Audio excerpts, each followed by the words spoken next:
జతకట్టిన జెండాలు కనుమరుగవుతాయి. సత్యసాయి జిల్లా గాండ్లపెంట ఎన్నికల ప్రచారంలో కదిరి వైఎస్ఆర్సీపీ ఎమ్మెల్యే అభ్యర్థి బిఎస్ మక్బూల్.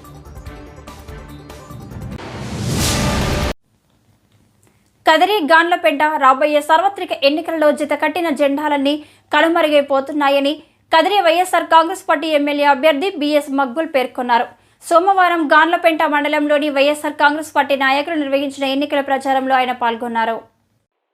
ఈ సందర్భంగా ఆయన మాట్లాడుతూ ఉదయాన్నే ప్రచారంలో పెద్ద ఎత్తున పాల్గొన్న గాండ్లపెంట ప్రజల ఆదరాభిమానాలకు ధన్యుడను. ఎన్నికల తర్వాత రాష్ట్రంలో మిగిలేది ఒకే ఒక జెండా, అది వైఎస్ఆర్ కాంగ్రెస్ పార్టీ జెండా. ఫ్యాను గుర్తుపై ఓటు వేసి వైఎస్ఆర్సీపీని గెలిపించడానికి ఎన్నికలు ఎప్పుడూ అంటూ ప్రజలు ఎదురు చూస్తున్నారు. జగనన్న విజయానికి గాండ్లపెంట వైఎస్ఆర్సీపీ సైనికులు చేస్తున్న శ్రమను ఖచ్చితంగా గుర్తిస్తాం. సత్యసాయి జిల్లా కదిరి గాండ్లపెంట మండలంలో గత ఎన్నికల్లో వచ్చిన మెజారిటీ కంటే అత్యధిక మెజారిటీ సాధించేందుకు కృషి చేయాలని కోరుతున్నా.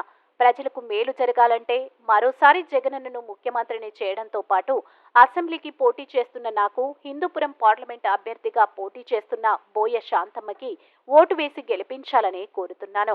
ఈ కార్యక్రమంలో మాజీ రాష్ట్ర కార్యదర్శి వజ్రభాస్కర్ రెడ్డి, వైఎస్ఆర్సీపీ నాయకులు సాదత్ అలీఖాన్, లక్ష్మీ నరసింహస్వామి ఆలయ మాజీ చైర్మన్ గోపాలకృష్ణ, మండలంలోని వైఎస్ఆర్సీపీ నాయకులు, కార్యకర్తలు పెద్ద ఎత్తున పాల్గొన్నారు. మన